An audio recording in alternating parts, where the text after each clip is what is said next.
And they're off. Racing over 1.5 miles in the Kemari Menswear Sartorial Sprint Fred Archer Stakes.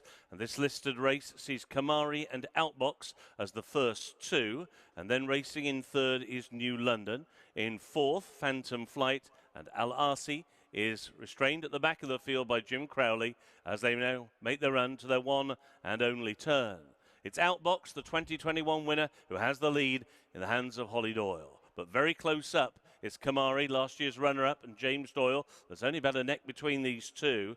Then there's 2.5 to 3 lengths back to New London, William Buick Racing in third place. A further 2 lengths to Phantom Flight, PJ McDonald, and Alarsi and Jim Crowley still last of the quintet as they take the turn, racing on now inside the final 7 furlongs. So the leader here is Outbox. He leads by 2 lengths to Kemari in second place. 3 further lengths back to his stablemate, New London, in third position.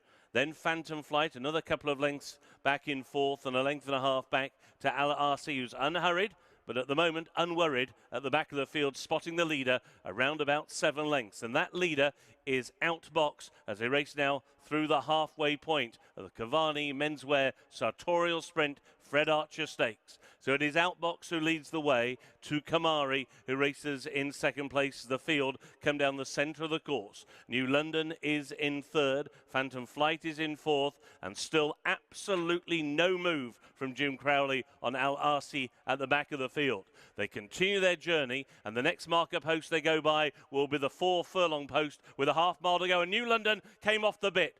Significantly came off the bit there. William Buick lower in the saddle and pushing New London along, and now he's got about 3 lengths to find on the dueling leaders, who are Outbox, who leads by a head, and that one's outside is Kemari. New London back in third, still being ridden along. In fourth place is Phantom Flight, and Jim Crowley now gets to work on Al Arsi at the moment, who's struggling to pick them up. So they're racing now down into the dip. They have 1.5 furlongs to go. Outbox is all out, driven, but still leads. On the far side, Kemari. On the near side, New London is now picking up, meeting the rising ground. Phantom Flight also might still have a say in things. They've got 1/2 furlong to go. Kemari on the far side takes the lead now for James Doyle, racing up towards the line. It is Kemari, runner-up last year. He's won this year's Fred Archer. Kemari, tight second between Outbox and on the near side, New London. Kemari wins for James Doyle and Charlie Appleby, a double for him, but in the second colours, 7-1. Second was Outbox at 40-1. Rather a strange race to watch this because they didn't go particularly quick early on, and it turned into a bit of a dash inside the last 3 furlongs. And as a result of that, Outbox and Kemari just haven't really come back to the field. A very disappointing effort from Al Arsi in behind. Hopefully all is okay with him. But New London was caught out by that change in pace and couldn't quite quicken up in time. Kemari benefited from a fine ride here from James Doyle and wins in good style. James Doyle, winner of the Fred Archer. Firstly, nice to win a listed race that's named after such a legendary jockey. Yeah, absolutely, of course. Yeah, it was, and this fellow is a little star for us.